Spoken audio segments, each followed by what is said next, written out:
Hoy no estamos aquí simplemente para ver unos documentos. Estamos aquí para recordar, para mantener viva una memoria que algunos quisieran borrar, para ponerle nombre, rostro y sueños a una cifra que en la larga y dolorosa historia de agresiones contra Cuba podrían quedar como una simple nota al pie. Hoy recordamos a Fabio Di Selmo.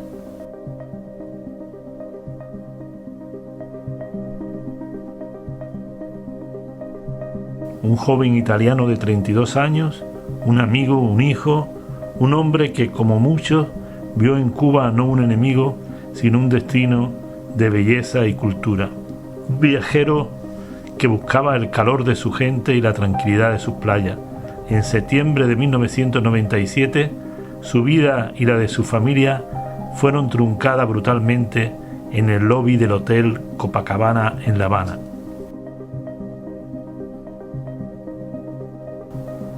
La explosión de una bomba colocada de forma cobarde y clandestina cegó su vida, su crimen, ser un turista en Cuba.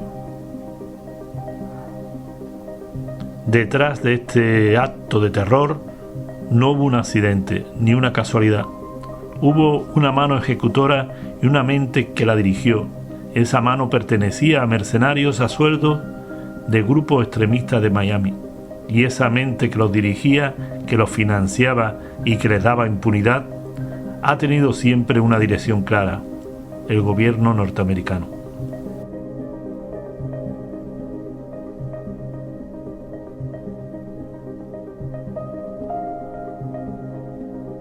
El asesinato de Fabio Di Selmo no es un hecho aislado.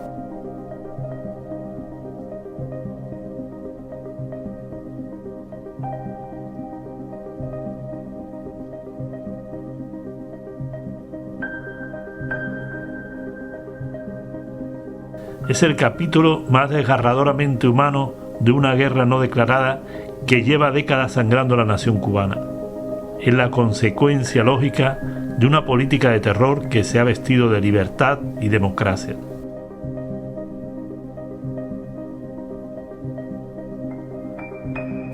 Durante más de 60 años Cuba ha resistido una campaña constante de agresiones mercenarias, desde la invasión de Playa Girón, donde un ejército de mercenarios fue derrotado por el valor de un pueblo, hasta los innumerables atentados con bombas en hoteles, los planes de asesinato contra sus líderes, el sabotaje económico y la introducción de plagas para arruinar su cosecha.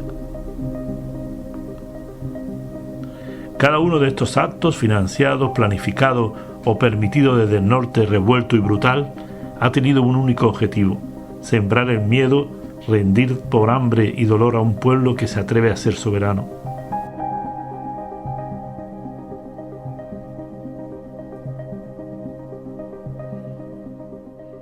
La historia de Fabio nos duele especialmente porque representa la inocencia rota.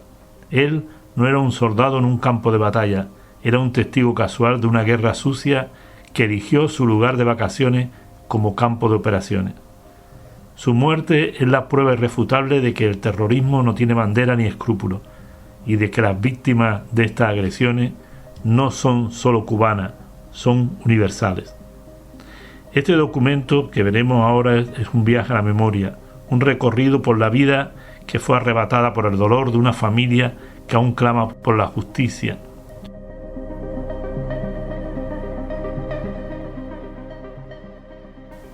Este documento es un homenaje a la resistencia de un pueblo que, a pesar de haber vivido bajo esta lluvia de fuego y plomo, nunca ha respondido con terror, sino con más educación y más humanidad.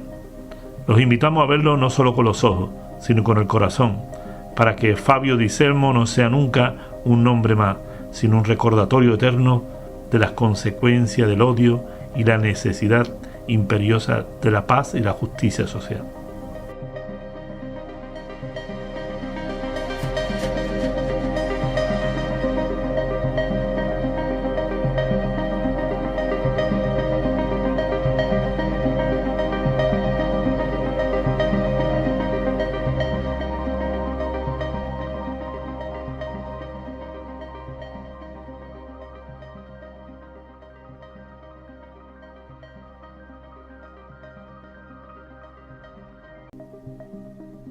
Para conocer mejor a Fabio, ningún testimonio mejor que el de su padre, el señor Giustino di Selmo.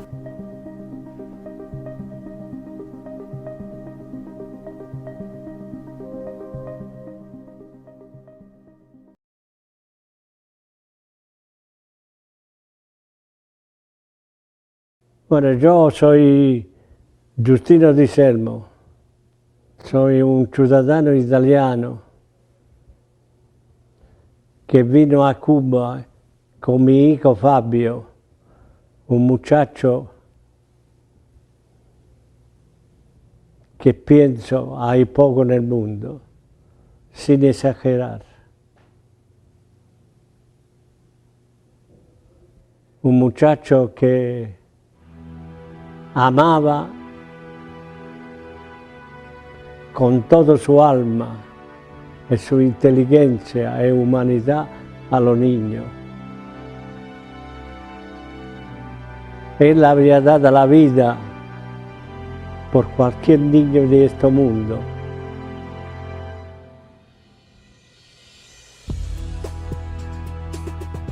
Y él era el último de mi hijo. Y había manifestado a mí de seguir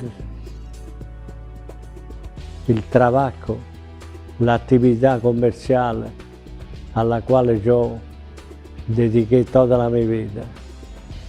Y para mí fue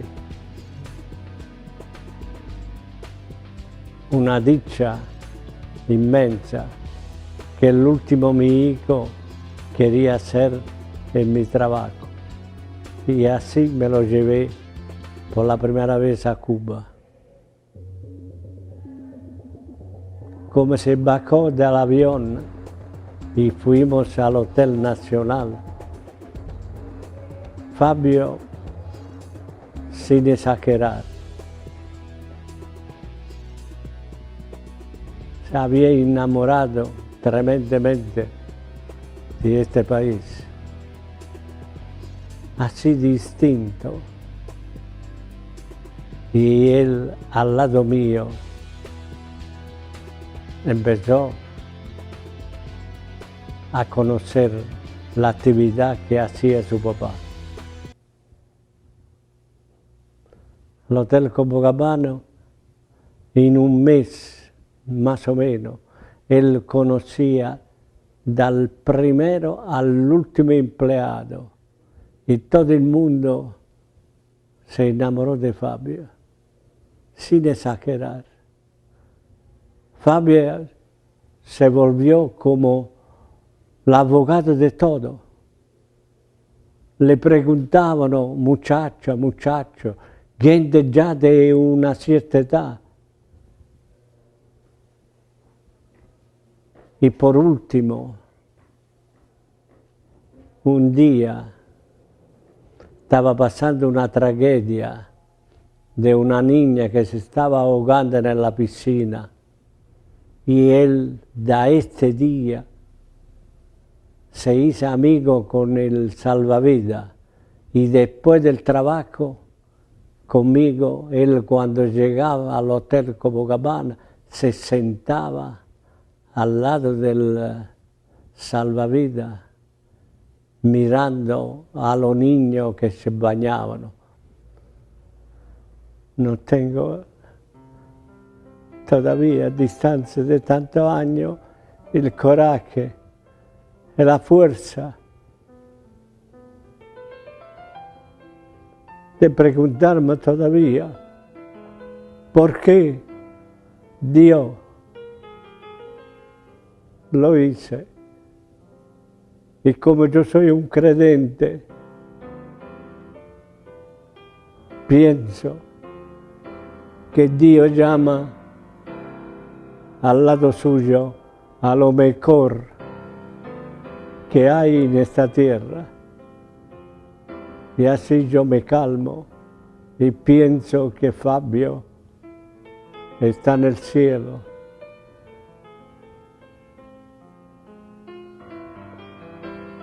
Él se enamoró también del sistema político.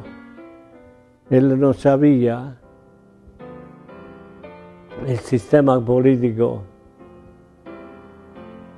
nella profondità, nell'attività de todos los días. Y siempre me decía, papá, esto es el sistema único que puede salvar la humanidad, porque el capitalismo es un sistema de guerra, de muerte, que no ofre a la humanidad ninguna posibilidad de vida. Y a lo largo de años, si el sistema no desaparece de la faz de la tierra, van a distribuir, van a destruir lo que más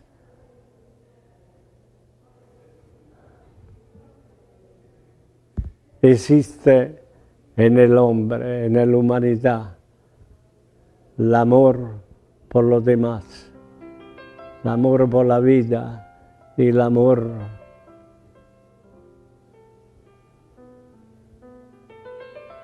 por la cosa que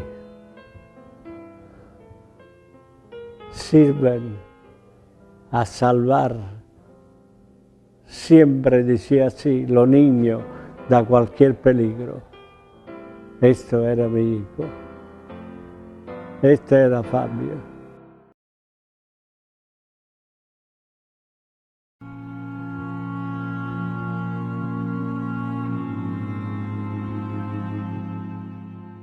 Por su parte, la Revolución cubana introdujo en el corazón del imperio a compañeros valerosos que, con el riesgo de sus vidas, lucharon para acabar con las acciones terroristas de los grupos alimentados por los gobiernos de los Estados Unidos.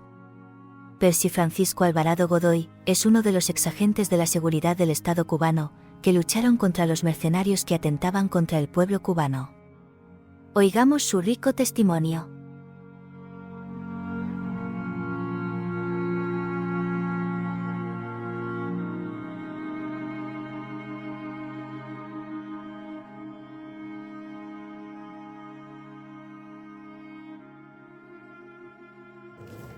Mi nombre es Percy Francisco Alvarado Godoy, exagente de los órganos de la seguridad del Estado, conocido fundamentalmente por mi seudónimo Fraile. Hoy quiero hablar con ustedes sobre varios hechos importantes. En primer lugar, sobre la oleada de atentados terroristas en la década de los años 90 que trajeron como consecuencia la muerte del ciudadano italiano Fabio Di Selmo, heridas a cuantiosas personas y daños materiales a la economía cubana. Es importante, primero que todo, analizar el contexto en que se dieron estos hechos. En la década del 90, tras la caída del campo socialista, Cuba quedó en una situación económica sumamente compleja. Podemos decir que fue una catástrofe económica y un impacto nocivo en la vida social. La economía cubana, al perder sus principales socios comerciales, se encontró en una situación muy compleja, al extremo que en esa oportunidad la generación eléctrica, por ejemplo, disminuyó casi a un 10%. La producción industrial instalada a un 15%, y se eliminó totalmente todas las fuentes de entrada al país de productos de primera necesidad. Es lo que se conoció como el periodo especial.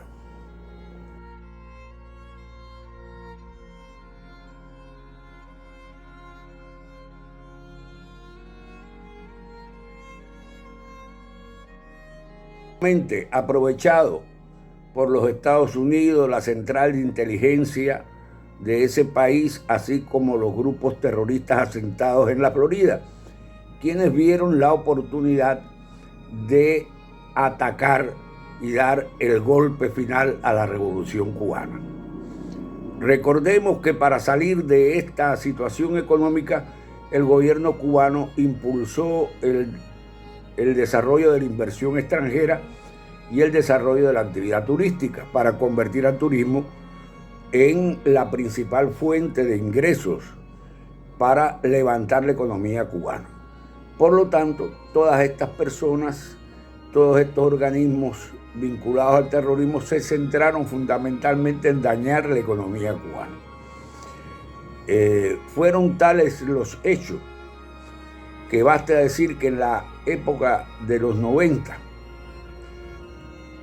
se planificaron 108 planes terroristas contra Cuba, fundamentalmente contra instalaciones turísticas y objetivos de importancia económica como centrales termoeléctricas, refinerías y otros aspectos de la vida política del país, como fue el Palacio de las Convenciones, el Comité Central y la Presidencia de Cuba, el Ministerio de las Fuerzas Armadas en la Plaza de la Revolución y así todos otros organismos de la vida política del país.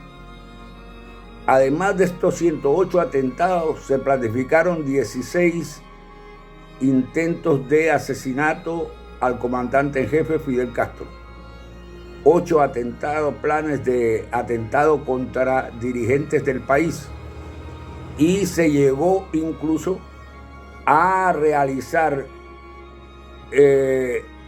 toda una serie de convocatorias por las emisoras anticubanas, al extremo que cada semana se realizaban más de 2.000 horas de llamamientos al derrocamiento de la Revolución Cubana.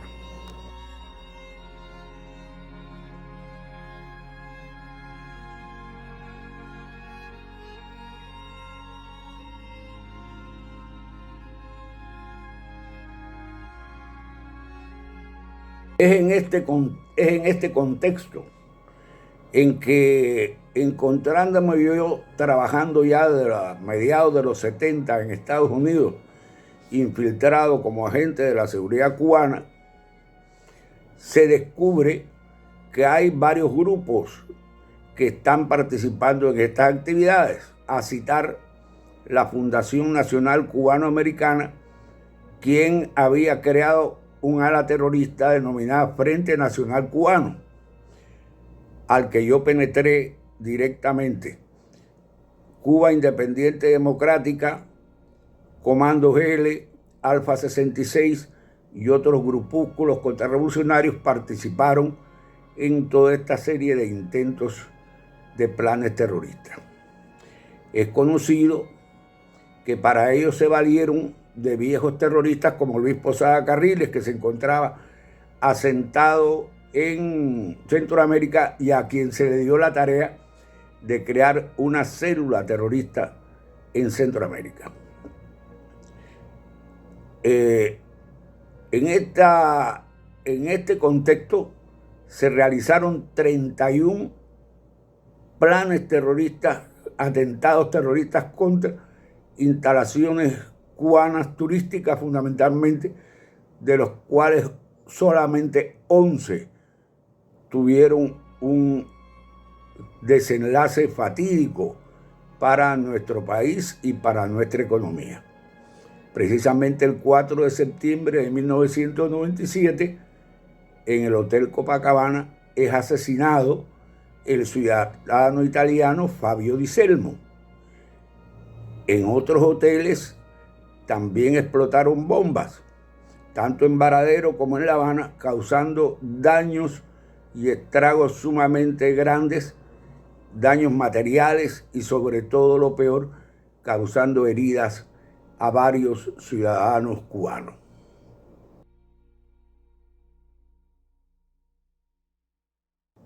En noviembre de 1993, la Fundación Nacional Cubana Americana me envía a Guatemala, donde establezco contacto con Luis Posada Carriles, quien me abastece de explosivos, cerca de 1 kilogramo de C4, para detonarlo en el Cabaret Tropicana,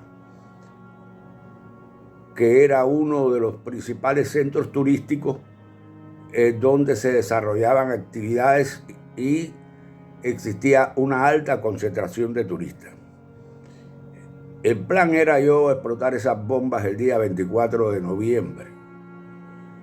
Y realmente, de haberse llevado a cabo, hubieran muerto cerca de 700, 800 personas en el Salón Bajo las Estrellas de Tropicana. Y otra parte del explosivo se iba a colocar en un hotel de la ciudad. Esto hubiera creado realmente una situación peligrosa para el país. También es importante destacar que uno de los planes, tal vez el más agresivo, se planeó para realizarlo el 23 de noviembre del 93.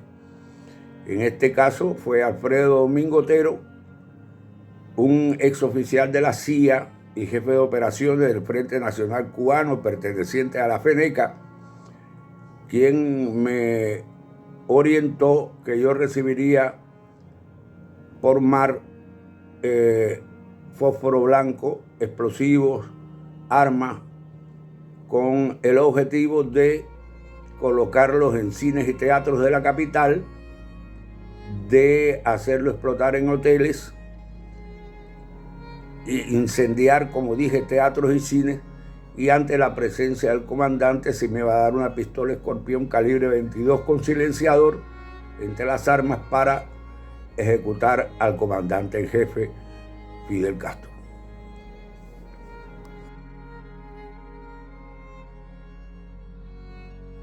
Para consumar estos planes terroristas, Posada Carriles y la Fundación se valieron de toda una serie de personas radicadas en Centroamérica, ciudadanos salvadoreños y guatemaltecos, entre los que se encontraba Francisco Chávez Abarca, Otto René Rodríguez Llerena, Raúl Ernesto Cruz León, y salvadoreños ellos, y otros ciudadanos de origen guatemalteco, todos los cuales, con excepción de 2, fueron detenidos por nuestras autoridades y sancionados a severas penas. Ya con excepción de Chávez Abarca, ya todos han cumplido condena y han sido devueltos a su país. Es importante destacar que en el juicio contra Raúl Ernesto Cruz León tuve el privilegio de anunciar al mundo que, si bien ciudadanos centroamericanos habían participado en estas acciones terroristas contra Cuba, me correspondió a mí, como centroamericano, ser su contrapartida y defender en nombre de todos nuestros pueblos centroamericanos a la revolución cubana, aún al costo de mi propia vida. La muerte de Fabio Di Selmo constituyó un hecho deplorable. Tuve la oportunidad de conocer a su padre, Justino, con el que me alió una fuerte amistad. Vi cómo sufría su pérdida. Tuve oportunidad de encontrarme con Raúl Ernesto Cruz León en Villamarista, hablar con él, regañarlo por su papel en estos planes. Pero realmente hay algo que es evidente. Ellos fueron los ejecutores materiales, pero los verdaderos terroristas fueron los autores intelectuales de estos hechos: la Fundación Nacional Cubano-Americana, la CIA, el gobierno de los Estados Unidos, que permitió que estos hechos se llevaran a cabo desde su territorio, se organizaran y planificaran desde su territorio, causando daños innumerables y costosos a nuestro pueblo.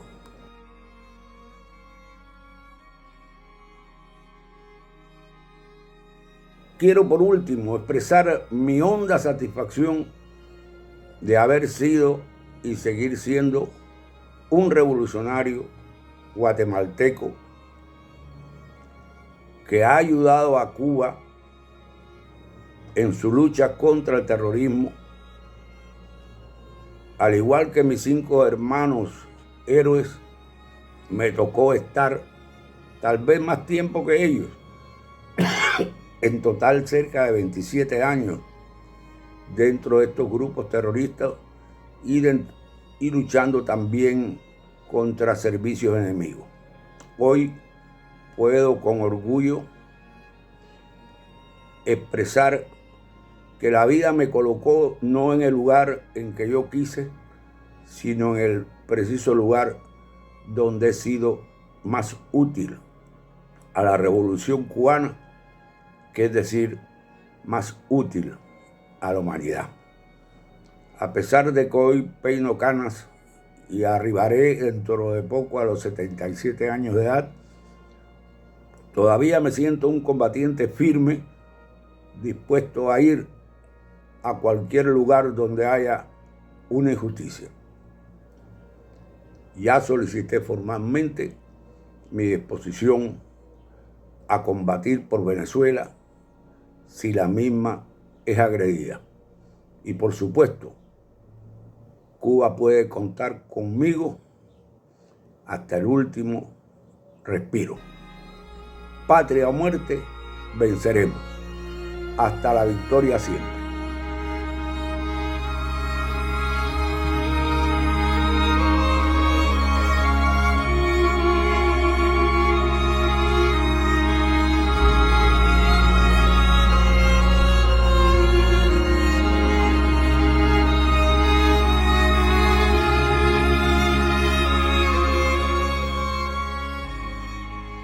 Las acciones del imperialismo jamás cesaron contra la Revolución cubana. Fabio Di Celmo se convirtió en víctima del salvajismo de la política agresiva de los Estados Unidos contra Cuba.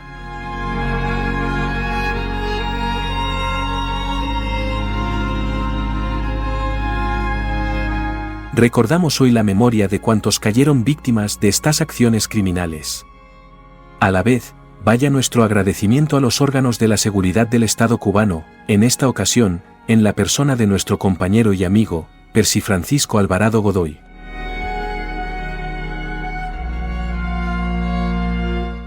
Fabio permanecerá siempre en el corazón del pueblo cubano y de todos los solidarios del mundo.